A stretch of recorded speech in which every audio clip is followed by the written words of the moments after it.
This exercise started in earnest this morning as early as 8 o'clock, and they have done very well. The organization is super, the quality is good. The organization, especially the digital platform where you are voting, is quick and fast. So nobody is taking more than 5 minutes there. Today we can see a good number of around 300 people who have come, showing that this party is actually popular even at the grassroots. People listen to the messages that others are giving, and for sure people know when to tell what is right and what is wrong. All other things that people say, all bad things that people say, people know when to choose the right person. And it's going to be a shocker when it comes to elections next time, because people listen and keep quiet. People can clap for you, but they know what quality is. They know that the government has pledges that it gave. They have seen them being implemented. People are patient enough to see that this will come to fruition.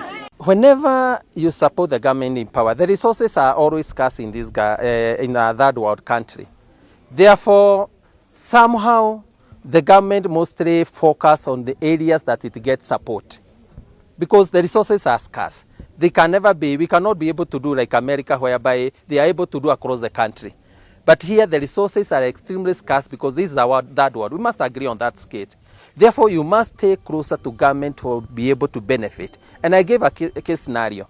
Between 2013 and 2017, the government that was in power is a government from the mountain. But as Kangema, we did not receive anything from national government. It's about robbing.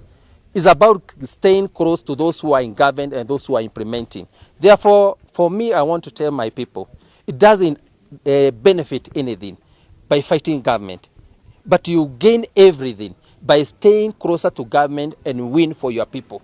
Because even if you don't get that money, it will go somewhere, because there are so many areas that need